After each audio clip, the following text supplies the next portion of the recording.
እንግዲህ ምን ይደረግ አንቺ እንግዲህ ስለምታጠቢ ጥሬ ስጋ እንግዲህ የኔ ነው እንግዲህ አንቺ ገንፎሽን ምናምን ነው የሚያምርብሽ በዚህ ሰዓት አይደል እንዴ? አጥሚትሽን ጠጥተሻል፣ ገንፎሽን በልተሻል፣ ጥሬ ስጋም የኔ ነው። አቤት አቤት አቤት አቤት አዋዙ ራሱ እንዴት ነው የሚያምረው በእናትሽ! ውይ ውይ ውይ ውይ ውይ ውይ እስማ ምን ነው ምን አራራራ የሚያጠባ ጠይቂ የፈለግሽውን ዝም የምታጠባ ሴት በፍጹም ጥሬ ስጋ የሚባል የደረሰበት አትደርስም። እኔ በጣም ስለምወድሽ ፍቅሬ ስለሆንሽ እችን አስጠብስልሻለሁ። እሺ እቺ ትጠበስልሻለች በቃ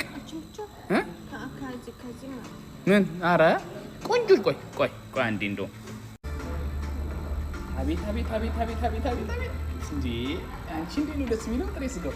አሁን ይኸውልሽ ምን እናደርጋለን መሰለሽ አዲስ ዘዴ ያደልሽ እኔ ልክ እኔ ሳኝ ካንቺ ትውጫለሽ በሐሳብሽ በቃ እንደዋትሽ አራሽን አሳምኝ እውነት አረንቶ በእናንተ የምሬን ነው እንትና ይሄ ማን ነበር ማን ያዘዋል መጥቶ ያነቃቃሽ?